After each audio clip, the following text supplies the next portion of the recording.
నమస్కారం city news తెలుగుకి స్వాగతం. ఈనాటి వార్తలు. సెంట్రల్ విస్టా ప్రాజెక్ట్ లో భాగంగా దాదాపు 20,000 కోట్ల వ్యయంతో నిర్మించిన నూతన పార్లమెంటు భవనాన్ని ప్రధాని నరేంద్ర మోదీ, లోక్సభ స్పీకర్ ఓం బిర్లాలు ఆదివారం ఉదయం ప్రారంభించారు. ఉదయం పాత పార్లమెంటు ఆవరణలో ఉన్న గాంధీ విగ్రహం వద్ద పూజలతో ప్రారంభోత్సవం మొదలైంది. ఉదయం 7:30 తొలుత గణపతి హోమం నిర్వహించారు. అనంతరం ఆధీనంల నుంచి స్వీకరించిన చారిత్రాత్మక రాజదండకాన్ని సాష్టాంగ ప్రమాణం చేశారు. స్పీకర్ ఆధీనంతో కలిసి పార్లమెంటు భవనంలోకి ప్రవేశించిన నరేంద్ర మోదీ లోక్సభలో సభాపతి చైర్ పక్కన ఆ రాజదండాన్ని ప్రతిష్టాపన చేశారు. ఈ కార్యక్రమంలో కేంద్ర మంత్రులు, ముఖ్య నేతలు, ఎంపీలు పాల్గొన్నారు.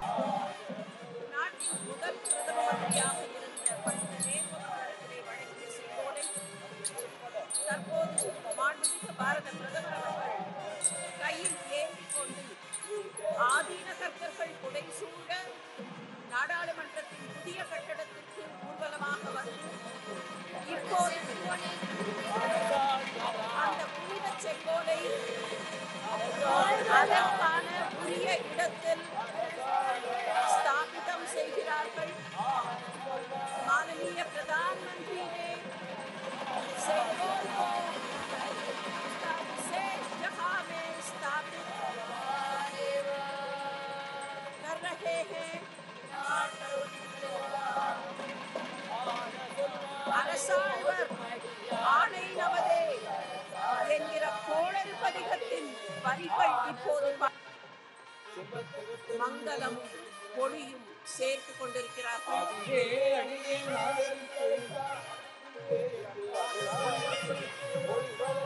மாண்புமிகு நாடாளுமன்ற சபாநாயகர் அவர்கள்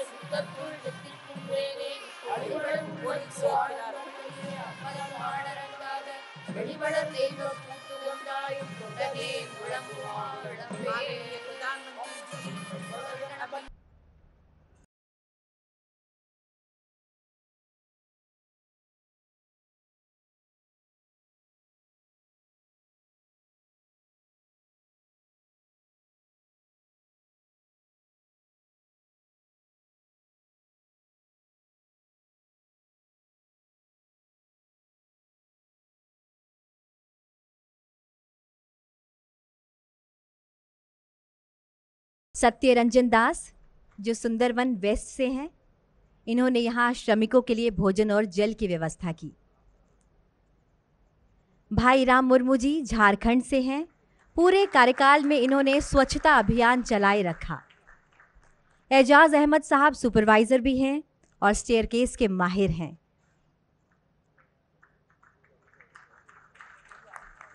पुरंजन दलाई जी उड़ीसा के चांदीपुर से हैं, सेवा धर्मों को हमेशा अपने जीवन में ఆంధ్రప్రదేశ్ ట్రాన్స్పోర్ట్ కమిషనర్ విజయవాడ వారి యొక్క ఆదేశాల మేరకు 2వ రోజు ఆదివారం గుంటూరు జిల్లా నందు మిషన్ లైఫ్ కార్యక్రమం నిర్వహించడం జరిగింది. ఈ కార్యక్రమంలో భాగంగా మదర్ తెరిసా జంక్షన్ నందు రవాణా శాఖ, ట్రాఫిక్ పోలీస్ మరియు ఆంధ్రప్రదేశ్ కాలుష్య నియంత్రణ మండలి గుంటూరు సిబ్బంది వారు సంయుక్తంగా కలిసి రెడ్ సిగ్నల్ సమయంలో వాహనదారులు అందరూ తమ వాహనం యొక్క ఇంజన్ ను ఆపివేసి వాహన కాలుష్యాన్ని తగ్గించి తద్వారా పర్యావరణాన్ని కాపాడవలసిందిగా మిషన్ లైఫ్ కార్యక్రమం ద్వారా తెలపడం జరిగింది. ఇందులో భాగంగా ఆంధ్రప్రదేశ్ కాలుష్య నియంత్రణ మండలి గుంటూరు వారు పర్యావరణ రహిత జీవన విధాల గురించి 7 నేపథ్యాలను వివరించారు. ఈ కార్యక్రమంలో ఉప రవాణా కమిషనర్ గుంటూరు జిల్లా మోటార్ వాహన తనిఖీ అధికారులు గోపాల్, శ్రీమతి కె మల్లేశ్వరి మరియు సహాయ మోటార్ తనిఖీ అధికారులు శ్రీమతి ఉషా కిరణ్, ట్రాఫిక్ సిఐలు షేక్ నిషన్ బాషా తదితరులు పాల్గొన్నారు.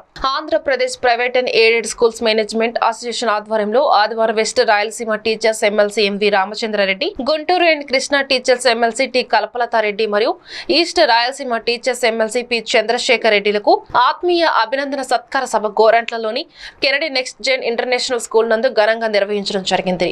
అనంతరం సన్మాన గ్రహీతలు మాట్లాడుతూ ప్రైవేట్ స్కూల్స్ యాజమాన్య సమస్యలను ఎప్పటికప్పుడు తెలుసుకుని ప్రభుత్వ దృష్టికి తీసుకువెళ్లి సమస్యల పరిష్కారం కోసం కృషి చేస్తామని తెలియజేశారు.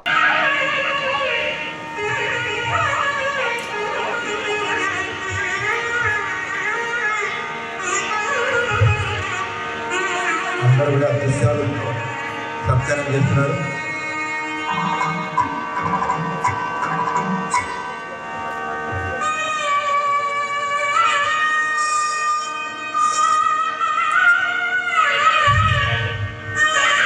వెండి కిరీటాన్ని బహుకరిస్తున్నారు.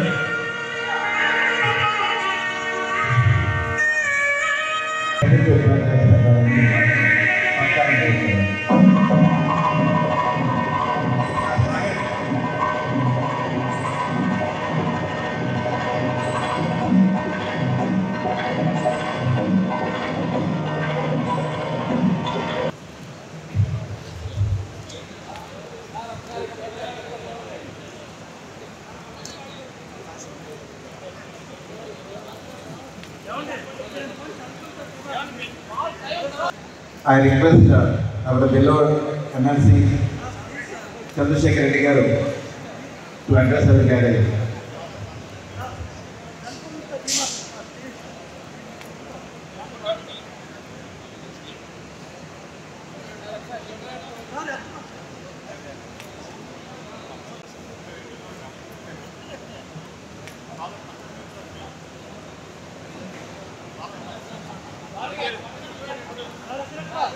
మేడం గురించి ఎప్పుడు నవ్వుతూ ఉంటారు మేడం అని చెప్పి అన్నారు అన్నారు. కానీ నేను మేడంలో 2 సార్లు చూశాను కోపాన్ని బాధని. మొత్తం ఈ జర్నీ అంతా ఇంతకు మేడం అన్నారు.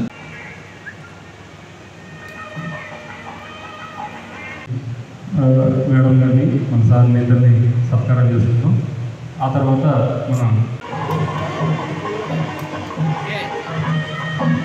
బాగా జరగాలి, వాళ్ళకి అవకాశం ఇవ్వండి.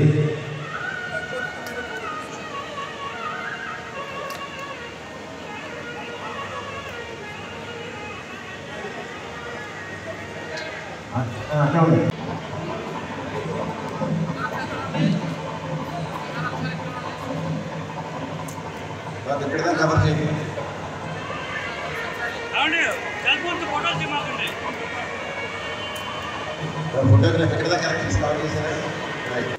గుంటూరులో జరుగుతున్న కొత్తగా గెలిచిన టీచర్స్ ఎమ్మెల్సీలు ఇద్దరికి ఈరోజు అప్పుస్మా వాళ్ళు అరేంజ్ చేసిన ఇక్కడ నెక్స్ట్ జన్ స్కూల్లో ఇక్కడ అరేంజ్ చేయడం జరిగింది.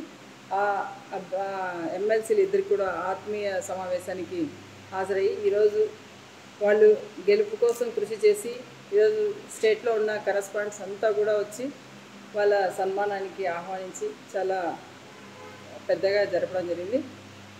అదేవిధంగా ఈరోజు ప్రైవేట్ విద్యా సంస్థలను ఎదుర్కొంటున్న సమస్యలు కూడా మా ముగ్గురు ఎమ్మెల్సీ దృష్టికి కూడా వాళ్ళు తీసుకురావడం జరిగింది.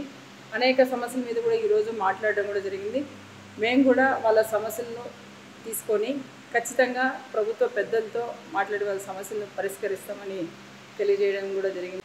ఆ ఎమ్మెల్సీలు ఇద్దరు గెలవడం అనేది నిజంగా చాలా చరిత్ర. గౌరవ ముఖ్యమంత్రి గారు వైఎస్ జగన్మోహన్ రెడ్డి గారి ఆశీస్సులతో అదేవిధంగా ప్రైవేటు విద్యా సంస్థలు అక్కడ కరస్పాండెంట్ సపోర్టు అలాగే అక్కడ వర్క్ చేస్తున్న టీచర్స్ ఓటు వేయడం, అదేవిధంగా ప్రభుత్వ టీచర్స్ కూడా మా గవర్నమెంట్ టీచర్స్ అందరూ కూడా కలిసి ఈరోజు ఈస్ట్ అండ్ వెస్ట్ రాయలసీమ ఎమ్మెల్సీలు ఇద్దరిని మంచి మెజార్టీతో గెలిపించడం జరిగింది. సో వాళ్ళ అన్ని ఈరోజు వాళ్ళ దృష్టికి అన్ని సమస్యలు తీసుకురావడం, అలాగే వాళ్ళు కూడా అన్నీ మేము పరిష్కరిస్తామని చెప్పడం జరిగింది. అంటే ఈరోజు నేను కూడా ఇది ఒక టీచర్స్ ఎమ్మెల్సీగా కృష్ణా గుంటూరు జిల్లా టీచర్స్ ఎమ్మెల్సీగా ఈరోజు నాతో పాటు కూడా మా ఉపాధ్యాయులు కూడా ఉండడం జరిగింది. సో వాళ్ళ సమస్యలు కూడా ఈరోజు ఏదైతే ప్రైవేట్ స్కూల్స్ ప్రైవేట్ విద్యా సంస్థలు పెట్టిన మీటింగ్లో కూడా వాళ్ళ మా ఉపాధ్యాయుల సమస్యలు కూడా మాట్లాడడం జరిగింది. ఈరోజు జరుగుతున్న ట్రాన్స్ఫర్స్లో కూడా ఏవైనా మా దృష్టికి వచ్చాయి కొన్ని విషయాలు. అయితే ఈరోజు గౌరవ మంత్రివర్యులకు చాలామంది ఆ రోజు మంత్రివర్యులు కూడా అనేక మంది యూనియన్లను కూర్చోబెట్టి ఈ ట్రాన్స్ఫర్స్ ఎలా జరిపించాలని చెప్పడం జరిగింది. బీఆర్ఎస్ పార్టీ గుంటూరు నాయకులు షేక్ ఖాజావలి ఆధ్వర్యంలో బీఆర్ఎస్ పార్టీ ఆంధ్రప్రదేశ్ అధ్యక్షులు తోట చంద్రశేఖర్ జన్మదిన సందర్భంగా గుంటూరు నగరంలోని బీఆర్ఎస్ పార్టీ శాఖ కార్యాలయం నందు పేద మహిళలకు చీరలు మరియు పండ్లు పంపిణీ చేయడం జరిగింది. ఈ సందర్భంగా వారు మాట్లాడుతూ బీఆర్ఎస్ పార్టీలో మరెన్నో ఉన్నత పదవులు అధిరోహించాలని, దేవుడు దీర్ఘాయుషు ఆయురారోగ్యాలు మెండుగా ఇవ్వాలని కోరారు. ఆంధ్రప్రదేశ్ లో అన్ని జిల్లాల్లో బీఆర్ఎస్ పార్టీ బలోపేతానికి కృషి చేస్తామని తెలిపారు. ఈ కార్యక్రమంలో పలువురు బీఆర్ఎస్ పార్టీ నాయకులు షేక్ బాషా, జేటీ రామారావు, వేమవరపు వరలక్ష్మి, ఏపీ నాయుడు తదితరులు పాల్గొన్నారు.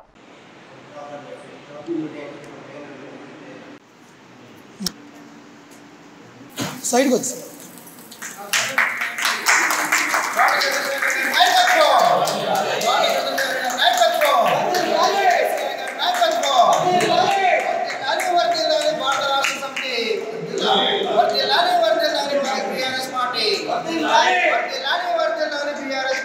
వర్ధిల్లాలి బీఆర్ఎస్ పార్టీ. కోట చంద్రశేఖర్ గారి నాయకత్వం. కోట చంద్రశేఖర్ గారి నాయకత్వం.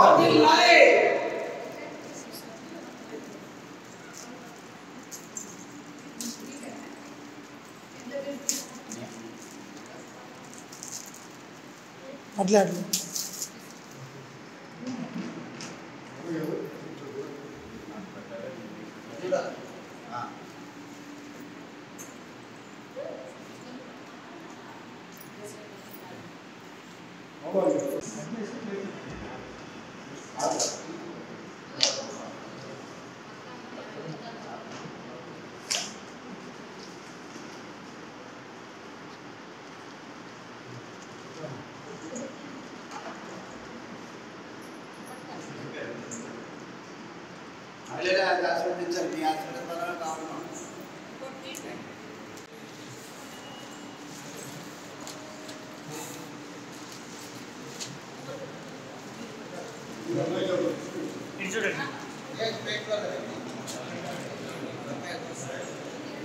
రాష్ట్ర సమితి రాష్ట్ర అధ్యక్షులు శ్రీ తోట చంద్రశేఖరరావు గారు జన్మదిన సందర్భంగా ఈరోజు రాష్ట్ర కార్యాలయంలో ఆయన జన్మదిన వేడుకలు ఘనంగా జరిగాయి.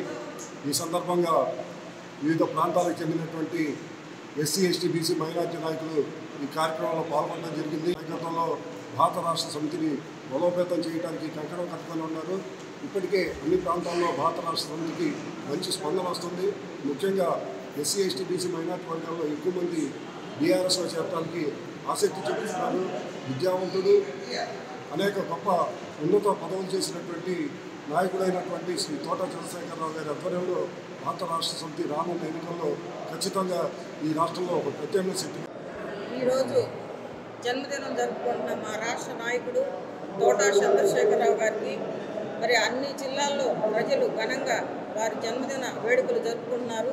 అదేవిధంగా ఆంధ్ర రాష్ట్ర బీఆర్ఎస్ కార్యంలో కూడా మేమందరం కూడా వారి జన్మదిన శుభాకాంక్షలు తెలియపరుస్తూ ఉన్నాం.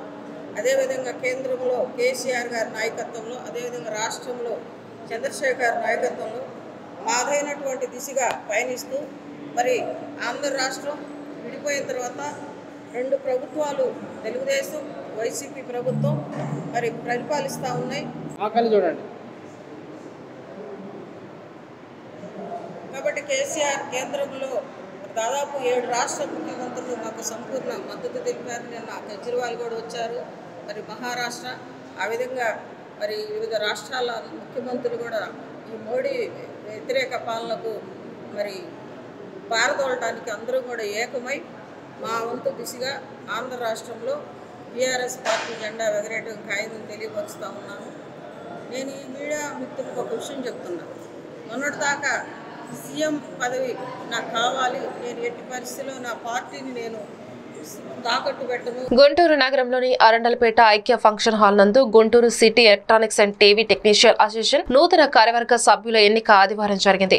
మొత్తం సభ్యులు 168 గాను 143 మంది జి శ్రీనివాస్ రెడ్డికి ప్రెసిడెంట్ గా మద్దతు తెలిపారని EC committee member Kurra Rajesh తెలిపారు.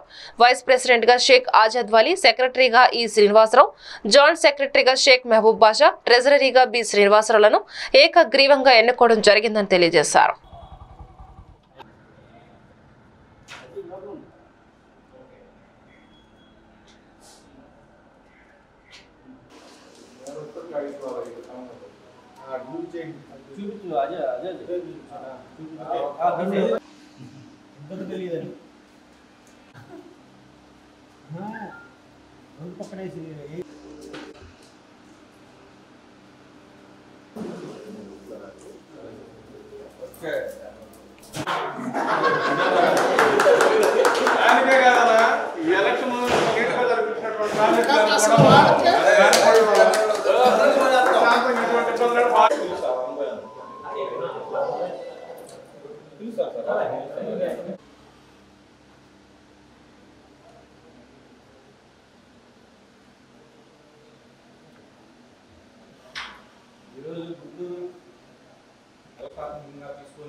ఇక మీరు మీ బాధ్యతని సక్రమంగా నిర్వర్తించి వాళ్ళ ఆశయాలకు అనుగుణంగా మీరు మెప్పు పొందుతారని నేను పూర్తిగా ఆశిస్తున్నాను. అలాగే ఏదైనా ఉంటే నా వంతు సహకారం కూడా నేను అందిస్తాను. కాబట్టి ఈ దేశకరికి పేరు పేరున నేను అభినందనలు తెలియజేస్తాను. మరియు ఈసీ కమిటీ మెంబర్స్కి మరియు నాతోటి కార్యవర్గ సభ్యులకు మరియు కాళీబాబాయ్ గారికి కూడా ప్రత్యేకంగా తెలియజేసుకుంటున్నాను. అలాగే గుంటూరు నగరంలో ఎప్పటి నుంచో ఒక కళగా మిగిలిపోయినటువంటి ఒక యూనియన్ ప్రతిష్టాత్మకమైనటువంటి ఎలక్షన్ రూపేణ ఎన్నుకోవడం అనేది ఎప్పుడు ఇంతవరకు జరగలేదు. అది మనందరి కళ. ఈరోజు ఇక్కడికి ఎలక్షన్ కండక్ట్ చేసుకొని ప్రతి ఒక్కరు తమ యొక్క బాధ్యత అని వహించి తన యొక్క బాధ్యతగా వచ్చి ఓటేసినందుకు ప్రతి ఒక్క టెక్నీషియన్ కూడా నా యొక్క కృతజ్ఞతలు తెలియజేస్తూ ఉన్నాను. యాక్చువల్లీ ఎండాకాలం ఎండలు కొంచెం ఎక్కువగా ఉన్నవి. ఏజ్ని సైతం కొంతమంది మిత్రులు హ్యాండిక్యాప్స్ వాళ్ళు కూడా నాకు యూనియన్ ఉండాలి, యూనియన్ అంటే ఒక అండ అనే ఒక సంకల్పంతో ముందుకు వచ్చి ఓటేసినందుకు వారందరికీ కూడా పేరు పేరున హృదయపూర్వక ధన్యవాదాలు తెలియజేసుకుంటూ ఉన్నాను. ఇకపోతే మేము ఇప్పుడే కొత్తగా కార్యవర్గం ఎన్నుకోబడ్డారు మీ చేత. మీ అందరి సహాయ సహకారాలతోటి అలాగే కార్యవర్గం ఏదైతే కమిటీ ఉంటుందో ఈ కమిటీలో మెజారిటీ పీపుల్ నిర్ణయాలు తీసుకొని మీ అందరితో చర్చించి మంచి పనులు చేయడానికి మేము అందరం కూడా ముందు చర్చలు చేసుకొని మేమేమైతే ఇచ్చామో హామీలు వాటన్నింటినీ కూడా మేము చేయడానికి మా శాయశక్తులు మేము ప్రయత్నం చేస్తాము. అలాగే మీ అందరి సహాయ సహకారాలు కూడా ఎల్లప్పుడూ ఇలాగనే ఉంటుందని చెప్పేసి మనస్ఫూర్తిగా కోరుకుంటూ ఉన్నాను. మన గుంటూరు జిల్లాని నూతన పార్లమెంటు భవనాన్ని భారత రాష్ట్రపతి ద్రౌపది ముర్ముచే ప్రారంభించారని సామాజిక ప్రజాస్వామ్యవాదుల ఆధ్వర్యంలో గుంటూరు నగరంలోని లార్జ్ సెంటర్ నందుగల అంబేద్కర్ విగ్రహం వద్ద నల్ల బ్యాడ్జీలతో నిరసన కార్యక్రమం నిర్వహించడం జరిగింది. ఈ సందర్భంగా ప్రముఖ లాయర్ వై కోటేశ్వరరావు ఉగ్గం సాంబశివరావు మాట్లాడుతూ భారతదేశ ప్రథమ పౌరురాలికి అవమానం జరిగిందని, బడుగు బలహీన వర్గాలను ఓటు బ్యాంకుగానే బీజేపీ పార్టీ చూస్తుందని, అది ఈ రోజు తేట తెరలమైందని అన్నారు. ఇలాంటి అవమానం బడుగు బలహీన వర్గాలకు జరగకుండా రాష్ట్రపతి ద్రౌపది ముర్ము వెంటనే స్పందించి రాష్ట్రపతి పదవికి రాజీనామా చేయాలని కోరారు. ఈ కార్యక్రమంలో ఎస్సీ, ఎస్టీ, బీసీ మైనార్టీల సంఘాలు, ప్రజా సంఘాలు, విద్యార్థి, యోజన, ఉద్యోగ, కార్మిక, కర్షక సంఘాల, మహిళా సంఘాలు తదితరులు పాల్గొన్నారు.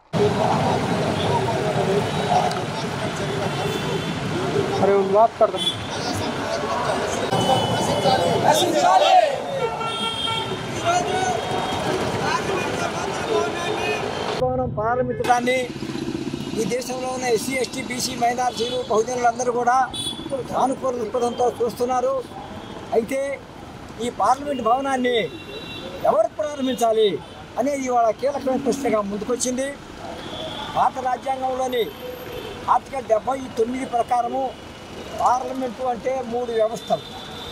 1 ప్రెసిడెంటు, 2 రాజ్యసభ, 3 లోక్సభ.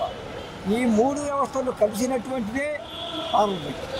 అలాంటి పార్లమెంట్ భవన ప్రారంభోత్సవానికి రాష్ట్రపతి ద్రౌపది ముర్ము గారిని ప్రారంభింపజేయడానికి ఆహ్వానించకపోవడమే కాకుండా అసలు కార్యక్రమానికి ఆహ్వానించకుండా నిర్వహించడం అనేది అది పార్లమెంట్ అనే అర్థానికి, రాజ్యాంగంలో పొందుపరిచిన 79 అధికరణలకి విరుద్ధంగా మేము తీవ్రంగా ఖండిస్తూ ఉన్నాం. రెండోది, అసలు పార్లమెంట్ అంటే 3 వ్యవస్థలైనప్పుడు రాష్ట్రపతిని పిలవకుండా, అలాగే రాజ్యసభకి చైర్మన్ అయినటువంటి ఉపరాష్ట్రపతిని పిలవకుండా పార్లమెంట్ ప్రారంభోత్సవం ఎలాగవుతుంది? ఈరోజు భారతదేశంలో చీకటి కూడా నడుస్తూ ఉంది.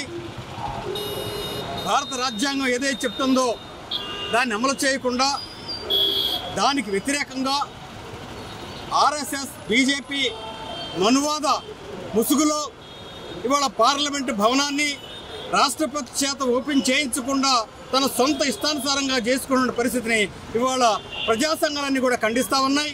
ఇటువంటి చీకటి కోణం నుంచి బయటపడకపోయినట్లయితే భవిష్యత్తులో తీవ్ర ఇబ్బందులు ఎదుర్కోవాల్సి వస్తుందని చెప్పేసి హెచ్చరిక చేస్తూ ఉన్నాం. మణిపూర్ లో క్రైస్తవ విద్యార్థులు క్రైస్తవ ప్రార్థన మందిరాలపై జరుగుతున్న దాడులకు నిరసనగా గుంటూరు క్రైస్తవ కార్యాచరణ కమిటీ ఆధ్వర్యంలో గుంటూరు మదర్ తెరిసా విగ్రహం వద్ద నుండి బిషప్లు, క్రైస్తవ నాయకుల ఆధ్వర్యంలో కొవ్వొత్తుల ర్యాలీ ప్రదర్శన నిర్వహించారు. ఈ కార్యక్రమంలో క్రిస్టియన్ వ్యవహారాల రాష్ట్ర ప్రభుత్వ సలహాదారు మద్దు బాలస్వామ, పలువురు పాస్టర్లు పాల్గొన్నారు.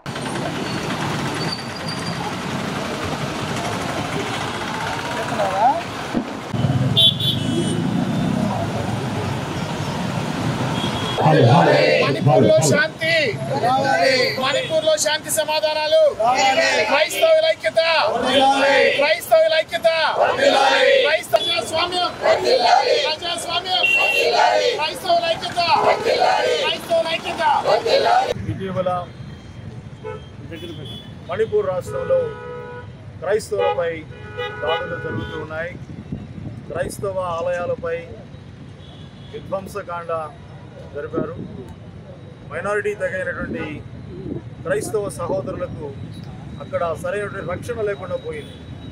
ఇది చాలా దురదృష్టకరం, చాలా బాధాకరం. క్రైస్తవత్వం ఎప్పుడు కూడా ద్వేషాన్ని, పగను రగిల్చదు. బైబిల్ బోధించేది ఒకటే, అందరూ కలిసిమెలిసి సహోదర భావంతో జీవించాలని. ఇదే ప్రభు యేసుక్రీస్తు కూడా బోధించినటువంటి చక్కటి సందేశం. అది క్రైస్తవులందరూ కూడా పాటిస్తూ ఉన్నాం. కానీ దురదృష్టకరం ఏమిటంటే మణిపూర్లో అక్కడ మైనారిటీ తెగకు సంబంధించిన క్రైస్తవుల మీద భయంకరమైన హింసాకాండ దాడులు జరిగాయి. దాదాపు 70 మంది పైగా మరణించారు. 1700 ఇళ్లు ధ్వంసం చేయబడ్డాయి. 140 చర్చీలు కూల్చివేయబడ్డాయి, దహనం చేయబడ్డాయి. అలాగే దాదాపు 23,000 మంది నిరాశ్రులయ్యారు. క్రైస్తవులు వందలాది మంది వారి వారి గృహాలను విడిచిపెట్టి పారిపోయి ఎక్కడో తలదాచుకునే పరిస్థితి ఏర్పడింది. ఇది చాలా బాధాకరం. ఎందుకంటే మనం ఒక లౌకిక దేశంలో, భారతదేశంలో ఉన్నాం. మనకు ఇక్కడ చక్కటి మత సామరస్యం మనం పాటించవలసినటువంటి మన భూమి.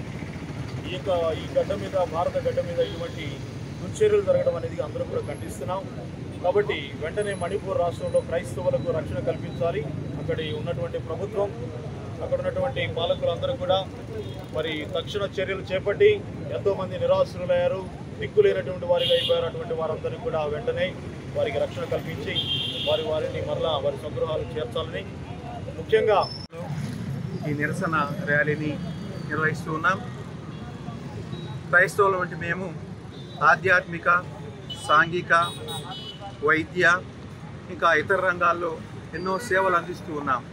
బ్రిటిష్ కాలం నుంచి ఇప్పటి వరకు కూడా ఎన్నెన్నో రంగాల్లో ఎంతగానో కృషి చేసి అటు భారతదేశంలోనూ ఇంకా ఇతర దేశాల్లో కూడా ప్రశంసలు పొంది అనేకమైనటువంటి సేవలు అందిస్తూ ఉన్నటువంటి క్రైస్తవుల పైన మే నెల 3వ తారీఖున జరిగినటువంటి ఈ హింసాకాండ మమ్మల్ని ఎంతగానో బాధ పెట్టింది.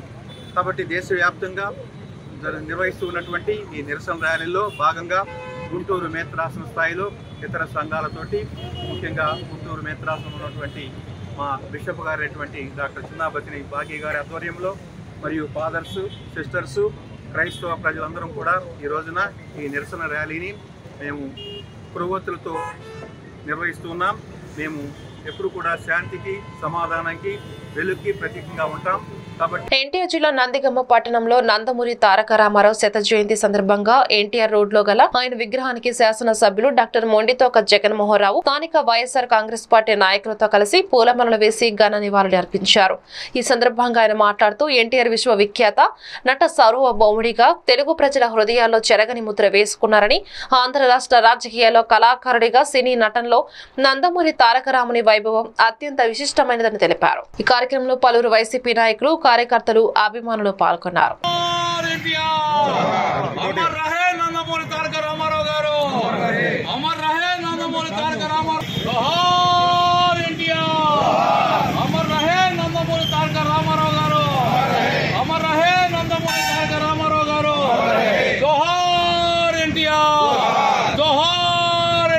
విజయవాడ ధర్నా చౌక్ లో Gandhi Desam social welfare trust chairman Gandhi Nagarajan dharna నిర్వహించారు. ఈ సందర్భంగా ఆయన మాట్లాడుతూ వందే మాత్రం ఎక్కడికి వెళుతుంది ఈ తరం, ప్రజలు రాజులు అని అంబేద్కర్ చెప్పారని, బానిసలుగా ప్రజల జీవితాలను ఈ రోజు చూస్తున్నామని, అంబేద్కర్ శిలాఫలకం, గాంధీ పుస్తకాల దగ్గర ఉంచుకొని వాళ్ళ ఆత్మ నాకు సహకరించమని ఆ దేవుడికి ప్రార్థన చేస్తున్నారన్నారు. నా హృదయాన్ని, గుండెను ప్రజలకు అంకితం చేస్తున్న పోరాటం ఇదన్నారు. ఈ కార్యక్రమంలో Bharati, Gandhi Desam social welfare trust సభ్యులు తదితరులు పాల్గొన్నారు. మన దేశంలో నీతి లేని పాలన, ఒక రాజ్యాంగం గొప్పదని అంటున్నాం. ప్రజలు రాజులని అంబేద్కర్ గారు చెప్పారు. బానిసలుగా ఈరోజు ప్రజల జీవితాన్ని చూస్తున్నాం. అసలు ఏం చెయ్యాలి, ఏం చేస్తే వీళ్ళకి న్యాయం చేయగలం అని అంటే మళ్ళీ గాంధీ గారు పుట్టి రావాలి. అంబేద్కర్ గారు పుట్టి రావాలంటే అయ్యే పని కాదు.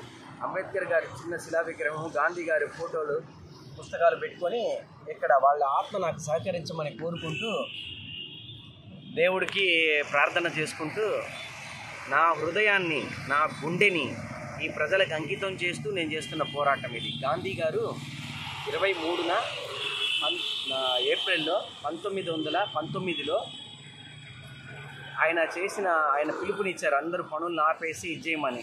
ఒక పెద్ద పోరాటం చేశారు. అప్పట్లో పెద్దగా మీడియా లేవు, ఏం చేస్తారులే అని అందరూ అనుకున్నారు. కానీ అట్లాంటి సమయంలోనే అంత పెద్ద ఎత్తున గెలుపొందారు. ఆనాడు ఆయన చెప్పిన మాటే గాంధీ కూడా బాగుంది అని అంట. మరి ఎమ్మెల్యేలు, మినిస్టర్లు, ఎంపీలు, టీచర్లు, గవర్నమెంట్ సర్వెంట్లు అందరికీ అదే పెట్టండి అంటే మీరు కంటే బిడ్డలు మిగతా వాళ్ళ కంటే గొడ్డులు అని ప్రశ్నించి నేను చేస్తున్న పోరాటం ఇది. నాకు అనుమతి ఫస్ట్ 4 రోజులు అని చెప్పారు, మరి ఈరోజు అది ఇవ్వలేదు. నేను నెల రోజులకి అడిగాను, 30 రోజులకి. ఈరోజు పరిస్థితి ఇది, ఇవ్వలేదు. అది రైటింగ్లో ఇవ్వట్లా, వాళ్ళ నోట్తో చెప్పే తినాలి. ఇది ప్రజాస్వామ్య పరిపాలన విధానం కాదు కదా. పోలీసులు బానిసలుగా ఉన్నారు, ప్రభుత్వం చేతి కింద ఉండకూడదు అనేది కూడా 5 కోరికల్లో ఒక కోరిక. పత్రికా విలేకరులు కానీ, పత్రికలు కానీ బానిసలుగానే ఉన్నారు అని చెప్తున్నాను. ప్రభుత్వానికి తప్పు చేసినా వ్యతిరేకంగా రాయలేని పరిస్థితులు. ఇది ప్రజాస్వామ్య పద్ధతి కాదనేదే చెప్తున్నాను. ముందు అతిపెద్ద బానిసలు ఎవరంటే పత్రికా విలేకరులు, పోలీసులు. వీళ్ళిద్దరినీ దానిలో నుంచి కాపాడడానికి చేస్తున్న ప్రయత్నం. అలాగే అప్పుడే ప్రజలకి రక్షణ కల్పించగలం, ప్రజాస్వామ్యాన్ని రక్షించగలం. మరి దానికోసం నా హృదయాన్ని నేను నా దేశ ప్రజలకు అంకితం చేసుకున్నాను. పిల్లలు నన్ను చూడడానికి వస్తే వీళ్ళు పిల్లల్ని పెట్టి